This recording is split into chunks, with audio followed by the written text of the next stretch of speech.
McKinley. Happy Friday.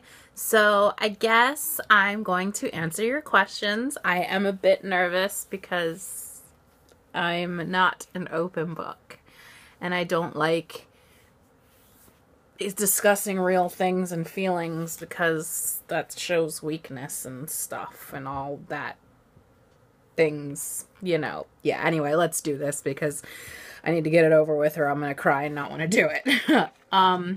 They're mostly okay questions. Although some of these were ones that I purposely skipped over asking you because I was like, let's just make it light and fun and not get too heavy into anything. And then you picked them, so thanks. Anyway, number one thing I regret having done or not done in my life. That's one that I can answer. Nothing. I have a pretty strict motto.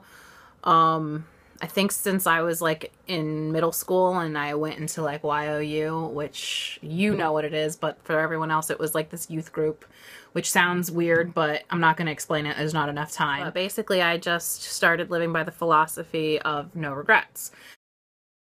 If one little thing in my past was different, I wouldn't be the person that I am today. And at whatever point in my life I am, it's too much of a game of Russian roulette to try and change something. I just kind of, you know, always lived by that motto. And, you know, as Albus Dumbledore said, what did he say? It does not do well, or it does not do to dwell on dreams and forget to live. Don't get me wrong. Obviously, you know, you think about things and you overanalyze them and you feel guilty about them, but I don't regret them.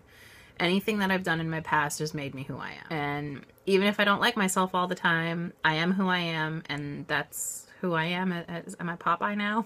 Anyway, question 2. Which parent do I identify with the most? That is a really hard question because sometimes I feel like I identify with both of them, and other times I feel like I was adopted, and I start to believe the story that they always tell me that I was found in a garbage can because if I didn't look like them, I would totally deny them.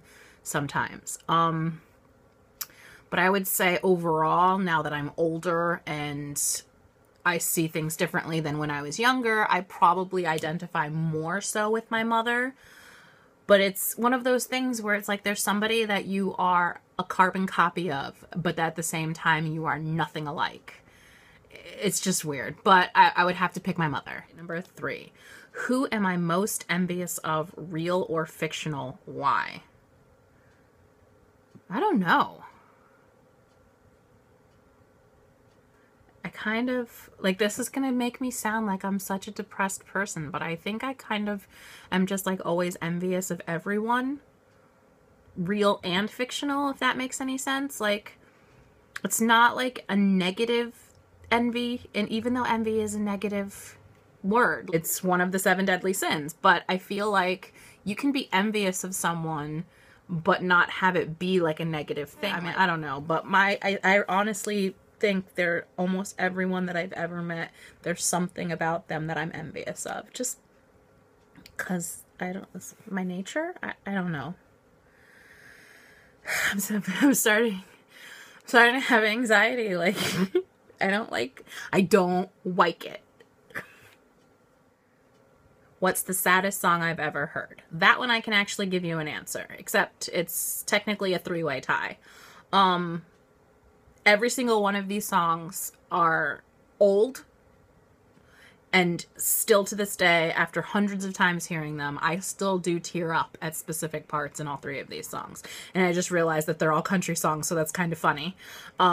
Bobby by Reba McEntire, because that whole story, it's like, oh, it's a sad song. And any of you guys, even if you don't like country, I recommend that you listen to these songs because they're just like really powerful. God, that sounded dumb. Anyway, the second one is Concrete Angel by Martina McBride, because that's a sad, sad song. The video really makes it even sadder. So go watch the music video when you listen to that, and I dare you not to cry. And the third one is The Little Girl by John Michael Montgomery. I just think it has to do with the fact, like, whenever you have kids in songs and the kids are suffering for any reason, it's a sad song. And those songs are just very tragic. If I could buy one material thing, what would I buy? Maybe I would just be practical and buy like a house or a condo, or just a permanent place for me to live. Let's go with that. Yeah, we'll go with a house or a condo. Number 6. What's my favorite planet and why? I think my favorite planet is Venus. It's the closest planet. It's the closest planet to Earth, it's the most similar planet to Earth. They have, whenever they talk about terraforming other planets and things like that, Venus, though, is substantially hotter, but Venus and Mars are like the two that are closest to us at distance, and it's like those are the two that they always talk about possible like human colonies in the future and things like that, or whenever you read like science fiction and stuff like that too. But, and I'm not 100% sure of this, but I'm pretty sure Venus is the only planet named after a woman. Like all the other planets have their root in they have their names are rooted in mythology, but Venus is the only one that's a woman. Mercury, I don't remember if Earth is named after somebody. That I should know. But Mars, Jupiter, they're all male gods, and Venus is the only goddess. And I kind of think that's cool. The feminist in me, I guess. I don't know. But it's just, Venus is a very, very interesting planet. What food would I absolutely not eat? Okay. I mean, there's probably a lot of foods that I would never eat. As far as like weird foreign delicacies and bugs and things like that, but I don't really consider those foods. So if I'm gonna pick like an actual food, I'm just gonna go in one of the many weird Hispanic things that my father has eaten for dinner. And the one thing, actually there's several things that he's had that I will not eat, but maybe if there's a gun to my head, I would force myself to do some things, but I just would never, ever, ever eat tripe. I'm not going to go into what it is, but Google it. You would never eat it either. One thing I'm embarrassed to admit I want to try. I can't really think of anything that I want to try that would be embarrassing to admit. I'll come back to that maybe. What is the most important material possession I own and why? Now, the most important material possession that I own is a ring that I got when I was 16 years old. It was gold and I never wore it, and I still don't really wear it that often because gold, I prefer silver. But the reason why it's the most important to me is because it was my grandmother's, and then it was my great-grandmother's before her. And I mean, it's a very plain, small, thin band of gold with a little knot kind of detail on the top of it. It's probably worth $30, if that, you know, it's not, but it's just, it's really important to me because my family doesn't have like a lot of anything passed down, because a lot of my family, like my grandparents and further back, were all just, you know, very poor. When I did an ancestor report for school and we had to bring in the oldest photo that we had in our family, some of my classmates brought in like, you know, Civil War era photos and all these really historical pictures. And the furthest picture back in my family is of my grandparents. Like nobody in any of our families had cameras. That was like a big thing. Like, so it's really sentimentally important because something as far back as my grandmother, that's an heirloom to us because we didn't have possessions back then. So it really meant a lot that when my aunt moved to America and she brought those with me, that she gave them to me for my 16th birthday. Like, I'm getting really emotional because, like I said, I just don't have the family connections that a lot of people, I think, take for granted. And, you know, I didn't have the opportunity to get to know my grandmother very well because she died when I was 6. And I had only gone to South America when I was an infant.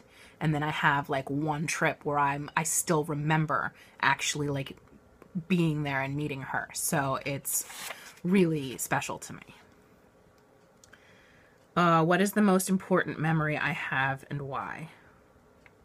I'm not going to go into details on this, but the most important memory that I have is that Christmas. You know what Christmas I'm talking about. And the reason why it's that Christmas and why that's important to me is because I spent my entire life kind of being told that I was being dramatic and that I was making things up, and that I remember the way things happen a lot differently than what the reality is. So I kind of grew up with a complex of not knowing if I'm remembering something real or remembering the way I perceived it.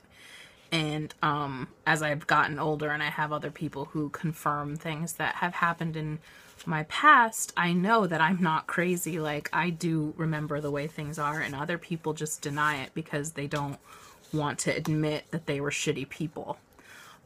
So that Christmas is a really important memory to me because I will never forget it. It made me feel horrible, and it solidifies the fact that I'm not crazy.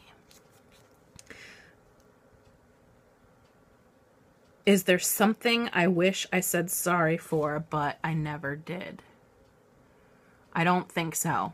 I mean, if there is something, I can't remember it because I'm the type of person that always feels guilty. And even when I'm not at fault, I will apologize for stuff that I didn't, you know, like you can run into me, you can hit my car, and I say, I'm sorry, like it's my fault for existing. So I don't think that there's anything I've ever done that I haven't said sorry for. Although it's quite possible that I don't realize that I've said or done something that has hurt someone, because sometimes I just don't realize how blunt I am. So if I've ever hurt any of your guys' feelings, and you were mad at me, I'm sorry. That was the last question, so I'm done. I don't think I'm going to post this video at all because I can't even, I'm like crying right now. So I'll talk to you later. Bye.